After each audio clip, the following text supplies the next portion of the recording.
पंजाब के चुनावी मैदान में लेकर चलते हैं, जहां आम आदमी पार्टी के पूर्व नेता और कवि कुमार विश्वास ने अरविंद केजरीवाल पर खालिस्तान समर्थक होने के आरोप लगाकर सनसनी फैला दी।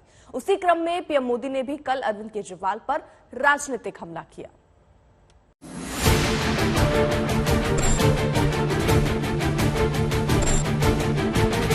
स्वतंत्र देश का पहला प्रधानमंत्री बनूंगा। जब दर्द काफी हुआ होगा तब उसने मुंह खोला होगा।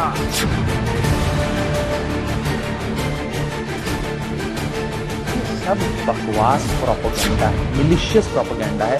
एक ही इंटेंट है कि अरविंद केजरीवाल को रोको, आम आदमी पार्टी को बर्बाद करो। पंजाब चुनाव से ठीक 72 घंटे पहले आया यह सियासी भूचाल एक संयोग है या प्रयोग, ये 10 मार्च को तय हो जाएगा। लेकिन अरविंद केजरीवाल के पुराने दोस्त कुमार विश्वास ने जिस तरह अलगाववाद का एंगल जोड़ा है, उसने पंजाब की सियासत का तापमान बढ़ा दिया है। आज पीएम मोदी ने भी कुमार विश्वास के लगाए आरोपों के जरिए अरविंद केजरीवाल पर डायरेक्ट अटैक किया। उनके खासम खास दोस्त थे, अन्ना हजारे के साथ ये आंदोलन में झंडा लेकर के खड़े रहते थे। मां सरस्वती की पूजा में लगा हुआ इंसान कल उसने कह दिया जब दर्द काफी हुआ होगा तब उसने मुंह खोला होगा। उन्हीं के एक साथी ने इनके चरित्र का जो वर्णन किया है, इसको हर मतदाता ने, हर देशवासी ने बड़ी गंभीरता से लेने की जरूरत है। पीएम मोदी ने अपनी बातों में अरविंद केजरीवाल का सीधे नाम तो नहीं लिया, लेकिन कुमार विश्वास की आड़ लेते हुए आम आदमी पार्टी पर जमकर हमले किए। पंजाब को तोड़ने से लेकर पाकिस्तान से दोस्ती जैसे मुद्दों के जरिए पीएम ने आम आदमी पार्टी को घेरने की कोशिश की। पंजाब के मेरे भाई और बहनों, ये लोग पंजाब को तोड़ने का सपना पाले हुए हैं। ये लोग सत्ता के लिए अलगाववादियों से भी हाथ मिलाने को तैयार है। सत्ता पाने के लिए इन लोगों को अगर देश भी तोड़ना पड़े तो ये उसके लिए भी तैयार है।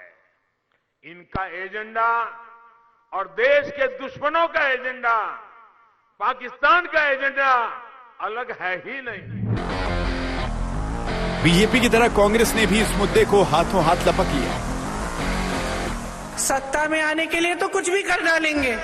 उनके एक साथी है, उनका कल बयान आया था, कह रहे थे कि केजरीवाल जी ने मुझे कहा कि अगर पंजाब के सीएम नहीं तो ठीक है, दुनिया के पहले नए देश के पीएम तो बन जाऊंगा मैं।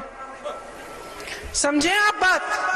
आतंकवादियों के घर में जाके रहते हैं एक छोटे मियां साहब, और बड़े मियां किसानों को आतंकवादी कहते हैं।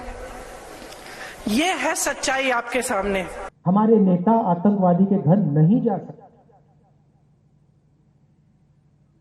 मगर आम आदमी पार्टी के नेता आतंकवादी के घर में सो सकते। कहते हैं पिछले चुनाव की बात है, मगर याद रखिए, ताकत अपना चेहरा नहीं दिखाती, ताकत छुपी रहती है। आम आदमी पार्टी से अलग होने के बाद कुमार विश्वास खुले तौर पर अरविंद केजरीवाल की आलोचना करते आए, लेकिन इस बार जो आरोप लगे वो बेहद गंभीर और इन आरोपों की टाइमिंग बहुत संगीन है। कुमार विश्वास की बयानबाजी पर आम आदमी पार्टी इसे अरविंद केजरीवाल को बदनाम करने की साजिश बता रही। 2016 या 17 में ऐसी बात की गई तो आप 16 में पार्टी में क्यों थे? आपने पार्टी क्यों नहीं छोड़ दी?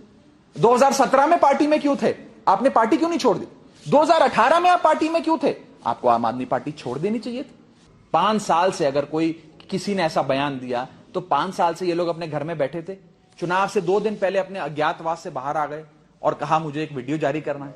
ये सब बकवास प्रोपेगेंडा है, मिलिशियस प्रोपेगेंडा है। एक ही इंटेंट है कि अरविंद केजरीवाल को रोको, आम आदमी पार्टी को बर्बाद करो। पंजाब के लोग ये समझते हैं कौन सा आतंकवादी वर्ल्ड क्लास एजुकेशन देता है अपने सूबे के बच्चों को, कौन सा आतंकवादी world class health care infrastructure बनाता है, कौन सा आतंकवादी शहीदों को, सैनिकों को शहादत पे उनके परिवार वालों को 1 करोड़ रुपए की राशि देता है? कौन सा आतंकवादी करता है? मैं पूछना चाहता हूं लोगों से, बताएं। ये सब बेईमान लोग हैं, इनकी दुकानें बंद होने वाली हैं। ये डरते हैं, कांपते हैं अरविंद केजरीवाल के नाम से। आम आदमी पार्टी कुमार विश्वास के आरोपों को एक सियासी साजिश करार दे रही है, लेकिन अब देखना यह है कि पंजाब चुनाव पर इस विवाद का कितना असर होता है। आज तक ब्यूरो। महाराष्ट्र में फिलहाल सारी राजनीतिक लड़ाई संजय राउत बनाम किरीट सोमैया होती जा रही है। अब संजय राउत आरोप लगा रहे हैं कि किरीट सोमैया ने अमित शाह और देवेंद्र फडणवीस के नाम पर 400 लोगों से वसूली की और 200 से लेकर 300 करोड़ का घोटाला किया। शिवसेना नेता संजय राउत हर रोज बीजेपी नेता किरीट सोमैया के खिलाफ नए नए आरोप लेकर सामने आ रहे हैं। हाल ही में अपनी प्रेस कॉन्फ्रेंस में राउत ने मांग की थी कि किरीट और उनके बेटे नील सोमैया को गिरफ्तार होना चाहिए, क्योंकि उनके मुताबिक ये दोनों ही पीएमसी बैंक घोटाले की जड़ है। अब संजय राउत ने एक और आरोप लगाया है कि किरीट सोमैया के एजेंटों ने 400 लोगों से 25-25 लाख रुपए देवेंद्र फडणवीस और अमित शाह के नाम पर वसूले हैं।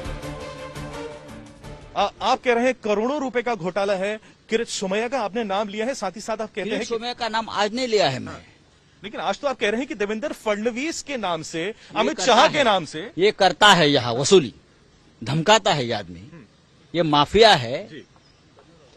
ये सिर्फ महाराष्ट्र बीजेपी को नहीं, ये मोदी और शाह की लीडरशिप के बीजेपी को भी डुबाने वाला है। संजय राउत के मुताबिक उन्होंने सोमैया के खिलाफ सबूत महाराष्ट्र के गृह मंत्री के पास जमा करा दिए हैं और वो मुंबई पुलिस की इकोनॉमिक ऑफेंस विंग के पास भी जाएंगे।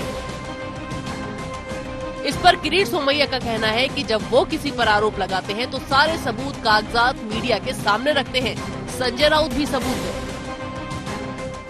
क्या प्रूफ है आपके पास? और क्या प्रूफ चाहिए आपको? प्रूफ का मतलब उसके पास क्या प्रूफ है? जो हमारे ऊपर एलिगेशन कर रहा है उनके ऊपर क्या, उनके पास क्या प्रूफ है? उनको जाकर पूछो क्या प्रूफ है। ये हाँ, ठीक है। और ये क्या बीजेपी की लीडरशिप को पता है सर, जो है आपके बड़े एलिगेशन? आप अभी देखेंगे बीजेपी की लीडरशिप सामने आकर क्या बात करता है। ऐसा है कि ये व्यक्ति को केंद्र सरकार ने केंद्र सरकार की Z+ सिक्योरिटी दी है। उसका मतलब है उनको मालूम है कि हमारा डाम पर आप उगाई करो, हम आपको सिक्योरिटी देते हैं। किरीट सोमैया भी अब एक कदम आगे बढ़कर संजय राउत पर आरोप लगा रहे हैं कि राउत के मन में ठाकरे परिवार के प्रति दुर्भावना है और वो ठाकरे परिवार को बदनाम करना चाहते हैं, क्योंकि 19 बंगलों का मुद्दा जनवरी 2021 का है। राउत ने अचानक से उसे प्रेस कॉन्फ्रेंस में उठाकर खुद ठाकरे परिवार को घेरे में लाने की कोशिश की है, क्योंकि ठाकरे परिवार उनका साथ नहीं दे रहा। किरीट सोमैया के सुपुत्र नील सोमैया के बारे में कुछ कहा।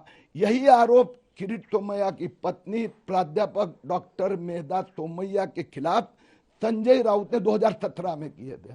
तो भैया आपकी सरकार है, हमने कोई गलत किया है, आप कार्रवाई करो। अभी तक 10 और 13 ऐसी जांच केसेस ठाकरे सरकार ने किरीट सोमैया के खिलाफ ऑलरेडी रजिस्टर्ड किए। हमने, मेरे बेटे नील सोमैया ने एक दमड़ी का कुछ भी गलत काम किया नहीं। कोई राकेश वाधवान, कोई पीएमसी बैंक, एक पैसे का संबंध नहीं, कोई हमारे पार्टनर नहीं। संजय राउत साहब विषय को डाइवर्ट करना चाहते हैं। वैसे किरीट सोमैया और शिवसेना के बीच दुश्मनी का लंबा इतिहास है। शिवसेना के विरोध के चलते 2019 के लोकसभा चुनाव में बीजेपी ने किरीट सोमैया का मुंबई नॉर्थ ईस्ट सीट से टिकट काट दिया था, जबकि वो उस समय सिटिंग सांसद थे और बीजेपी ने किसी सिटिंग सांसद का टिकट नहीं काटा था। उस समय बीजेपी शिवसेना के साथ गठबंधन में लड़ रही थी। शिवसेना नेताओं ने धमकी दे दी थी कि अगर बीजेपी ने किरीट सोमैया को टिकट दिया तो वो अपना उम्मीदवार उनके सामने खड़ा कर देंगे। इसके बाद बीजेपी ने उस समय के पार्षद मनोज कोटक को टिकट दिया था, जो जीतकर लोकसभा पहुंचे। साल 2017 के बीएमसी चुनाव में सोमैया ने बांद्रा का माफिया लाइन का इस्तेमाल किया था। बताया गया था कि ये शब्द सोमैया ने उद्धव ठाकरे के लिए प्रयोग किए हैं, जो बांद्रा स्थित अपने घर बाबूश्री में रहते हैं। सोमैया को ठाकरे परिवार पर हमले करने के लिए जाना जाता है। मुंबई से पंकज उपाध्याय के साथ आज तक ब्यूरो। यूक्रेन भले ही भारत से 5000 किलोमीटर दूर है, लेकिन वहां के हालात का असर भारत में भी देखा जा रहा है। आपको यूक्रेन ले चलते हैं, जहां आज तक की टीम वॉर जोन से सीधे अपडेट दे रहे हैं, बता रहे हैं कि कैसे रूस के साथ युद्ध की टेंशन ने हिंदुस्तान को पसोपेश में डाल दिया है। अब सवाल यह है कि अगर यूक्रेन और रूस में जंग हुई तो भारत रूस और अमेरिका में से किसे चुनेगा?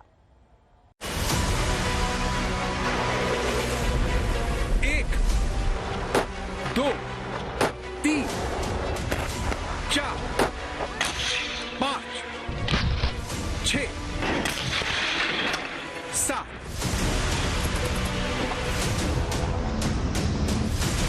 यूक्रेन की सीमा पर रूस की तरफ से हो रहे ये बेहिसाब धमाके खबर दे रहे हैं कि जंग की चिंगारी कभी भी भड़क सकती है। भारत भले ही जंग से काफी दूर हो, भारत और यूक्रेन के बीच 5000 किलोमीटर से ज्यादा का फासला हो, लेकिन रूस और यूक्रेन के बीच बढ़ते तनाव ने भारत को पसोपेश में डाल दिया है। महामारी के बीच दुनिया पर छाए इस नए संकट में एक तरफ रूस है तो दूसरी तरफ अमेरिका। रूस भारत का पारंपरिक दोस्त है तो अमेरिका रणनीतिक साझीदार। दोनों ही देश चीन के खिलाफ भारत के लिए जरूरी है। इन सभी वेरिएबल्स के बीच भारत रूस मित्रता एक कांस्टेंट रही है। दोनों देशों ने न सिर्फ एक दूसरे के साथ निसंकोच सहयोग किया है, एक दूसरे की सेंसिटिविटीज का भी विशेष ख्याल रखा है। यह सचमुच इंटरस्टेट दोस्ती का एक यूनिक और विश्वस्त मॉडल है।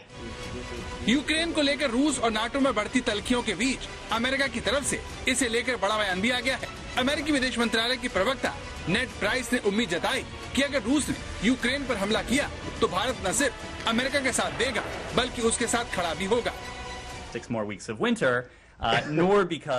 हमने अपने भारतीय, जापानी और ऑस्ट्रेलियाई समकक्षों के साथ क्वाड मीटिंग के संदर्भ में रूस और यूक्रेन की चर्चा की थी। बैठक में एक मजबूत सहमति थी। इसके लिए एक राजनयिक और शांतिपूर्ण समाधान की आवश्यकता है। लेकिन सवाल ये है कि जिस रूस के रक्षा उपकरणों पर भारत दशकों तक निर्भर रहा है, क्या वो अमेरिका के पाले में खड़ा होकर पुतिन को नाराज करने का जोखिम उठा सकेगा? वो भी तब जब दोनों महाशक्तियों के नेता एक दूसरे को सीधे सीधे चुनौती दे रहे हैं। And we are ready to respond decisively to Russian attack on Ukraine, which is still very much a possibility. For all the events of the last few weeks and months, this has been our approach, and it remains our approach now. बेशक NATO की संयुक्त ताकत और रूस की क्षमता की तुलना नहीं हो सकती। रूस आधुनिक परमाणु हथियारों की संख्या के मामले में उनमें से कई देशों से बेहतर है। इसमें कोई विजेता नहीं होगा। सोचिए, जुबानी जंग अगर असली जंग में तब्दील हो गई तो फिर भारत के लिए किसी का पक्ष लेना जरूरी हो जाएगा। जंग का खतरा कितना ज्यादा है उसे रूस और यूक्रेन विवाद से जुड़ी 3 खबरों से समझिए। सबसे पहले देखिए, ये पूर्वी यूक्रेन है। रूस की मीडिया ने दावा किया है कि पूर्वी यूक्रेन में विद्रोहियों पर यूक्रेन की सेना ने ग्रेनेड और मोर्टार से हमले किए हैं, जो समझौतों का उल्लंघन है। रूसी मीडिया का ये दावा अगर सही है तो दोनों देशों के बीच पहले से चला आ रहा तनाव और भड़क सकता है, क्योंकि रूस की संसद व्लादिमीर पुतिन से पूर्वी यूक्रेन को अलग देश बनाने की मांग तक कर चुकी है। अमेरिका रूस के इस कदम को जंग का बहाना खोजने का तरीका बता रहा है। वहीं यूक्रेन रूस समर्थकों पर स्कूल को निशाना बनाने का इल्जाम लगा रहा है। कुल मिलाकर इस घटना के बाद रूस और यूक्रेन के बीच तनाव बढ़ गया है। यूक्रेन के लुहांस्क और दोनेत्स्क राज्य रूस के करीब है। यहाँ पर रूसी बोलने वालों की बहुतायत है। इस इलाके में रहने वाले अधिकतर लोग रूस समर्थक हैं और 2014 में दोनों ही राज्य यूक्रेन से अलग होने को लेकर जनमत संग्रह भी कर चुके हैं। माना जा रहा है कि जंग में यूक्रेन के अलगाववादी रूस का साथ देंगे। अमेरिका को लगता है कि इन दोनों राज्यों में नरसंहार का आरोप लगाकर रूस युद्ध शुरू कर सकता है।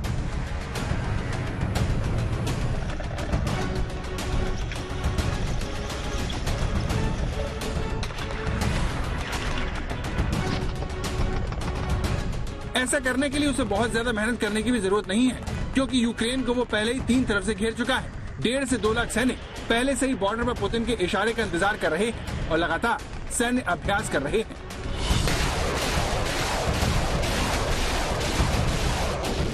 बेलारूस में रूसी सेना की तस्वीरें अमेरिका के इन दावों पर काफी हद तक मोहर भी लगाती हैं। ये रूस की सेना की ड्रिल की तस्वीर है। इस वीडियो में रूस की सेना रॉकेट लॉन्चर से हमले का अभ्यास कर रही है। यूक्रेन बॉर्डर पर रूस की तैयारियों का अब सैटेलाइट सबूत भी देख लीजिए। ये तस्वीर बेलारूस और यूक्रेन को जोड़ने वाली पर्याप्त नदी की है। हाई रिजोल्यूशन तस्वीरें बताती हैं कि पिछले 48 घंटों में बेलारूस यूक्रेन बॉर्डर से 6 किलोमीटर दूर इस नदी पर एक नया ब्रिज बनाया गया है। इस पुल के जरिए रूस की फौज बेलारूस के रास्ते पलक झपकते ही यूक्रेन में घुस सकती है। अब ये दूसरी सैटेलाइट तस्वीर देखिए, जिसमें यूक्रेन बॉर्डर पर बेलारूस की फॉरवर्ड लोकेशन पर रूस की हेलीकॉप्टर यूनिट देखी जा सकती है। 15 फरवरी की सैटेलाइट तस्वीरों में यहाँ कम से कम 18 लड़ाकू हेलीकॉप्टर्स की मौजूदगी साफ देखी जा सकती है।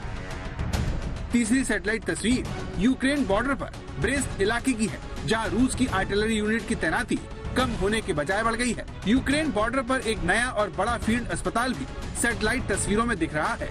इन्हीं तस्वीरों के आधार पर नाटो और यूक्रेन लगातार दावा कर रहे हैं कि रूस के इरादे ठीक नहीं है।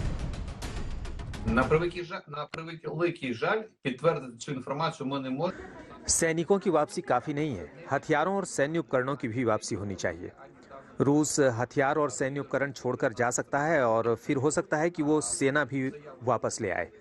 हथियारों की वापसी बहुत जरूरी है क्योंकि वो उससे हमला कर सकते हैं।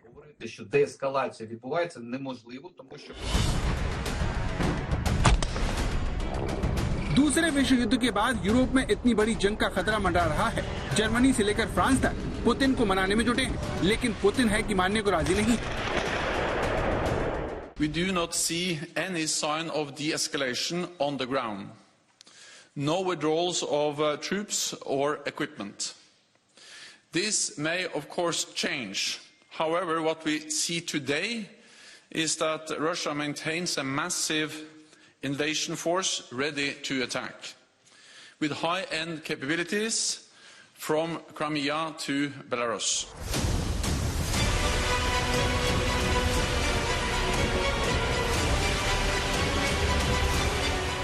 रूस की तैयारी को देखते हुए नाटो देशों ने भी अपनी सैन्य ताकत को बढ़ाना शुरू कर दिया है। इसी सिलसिले में यूएस आर्मी की एक डिवीजन पोलैंड पहुंच चुकी है।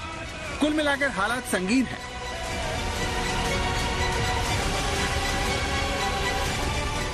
यूक्रेन की आर्मी भी रूस के हमले का जवाब देने के लिए कमर कस रही है। खुद राष्ट्रपति जेलेंस्की सेना की तैयारियों को परख रहे हैं।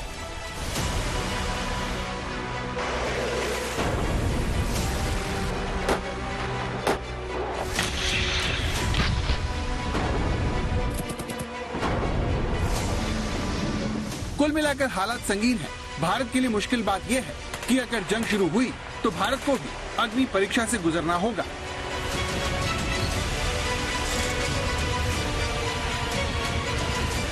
कील से राजेश पवार के साथ गौरव सावंत, यूक्रेन आज तक।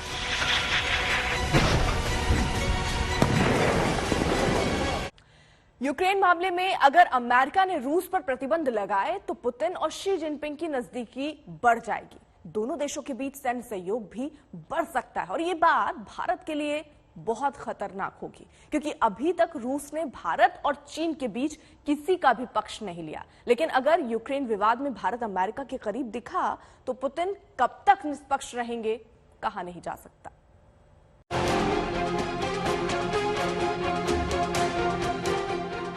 ये 2 महीने पहले की तस्वीर है जब व्लादिमीर पुतिन कोरोना महामारी के बीच दूसरी बार रूस से बाहर निकले थे।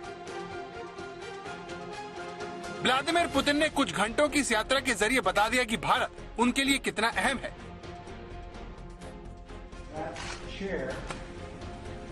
इसी तरह की गर्मजोशी पिछले साल सितंबर महीने में देखने को मिली, जब राष्ट्रपति के तौर पर जो बाइडेन से पहली बार पीएम ने मुलाकात की थी। इस दौरे में जिस तरह से बाइडेन ने पीएम को गले लगाया, उसने बाइडेन प्रशासन में भारत से रिश्तों पर उठ रहे सवालों को एक झटके में खत्म कर दिया। भारत को अगर चीन का सामना करना है तो उसके लिए अमेरिका के साथ साथ रूस के साथ भी साझेदारी की जरूरत होगी। इसीलिए इस विवाद पर भारत के विदेश मंत्रालय ने बहुत सदी प्रतिक्रिया दी।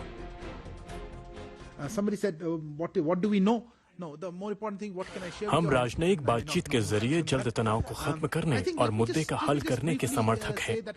मिन्स्क समझौते को लागू करने को लेकर कुछ स्वागत योग्य कदम उठाए गए हैं। External Affairs Minister spoke at length during his visit to Australia in response to, I think, number of questions and even otherwise. America और रूस के बीच संतुलन बनाए रखने की कोशिश में ही भारत ने 31 जनवरी को संयुक्त राष्ट्र सुरक्षा परिषद में यूक्रेन तनाव पर चर्चा के लिए होने वाली वोटिंग में हिस्सा नहीं लिया। लेकिन जब चर्चा हुई तब वहां मौजूद भारत के प्रतिनिधि ने इस तनाव को कम करने और क्षेत्र में स्थायी शांति और स्थिरता की अपील की। इसी तरह नवंबर 2020 में यूक्रेन क्रीमिया में कथित मानवाधिकारों के उल्लंघन के मामले में यूएन में एक प्रस्ताव लाया गया। उस वक्त भारत ने इस प्रस्ताव के खिलाफ वोट किया। इससे पहले 2014 में मनमोहन सिंह की सरकार ने क्रीमिया को मिला लेने के बाद रूस पर लगाए गए पश्चिमी प्रतिबंधों का विरोध किया था। लेकिन अब हालात जंग के बने हुए हैं। अमेरिका और रूस खुलकर एक दूसरे का मजाक उड़ा रहे हैं। नाटो के जनरल सेक्रेटरी के बयानों का हमने अभी पता नहीं लगाया और ना ही हमें उसमें कोई दिलचस्पी है। वो ऐसे व्यक्ति नहीं हैं जिनकी बातों को गंभीरता से लिया जाए। वो पहले से ही नाटो के नाकाम सेनापति हैं। इसलिए यदि हमारे पश्चिमी साथी इसके लिए तैयार हैं तो हम एक गंभीर वार्ता करेंगे।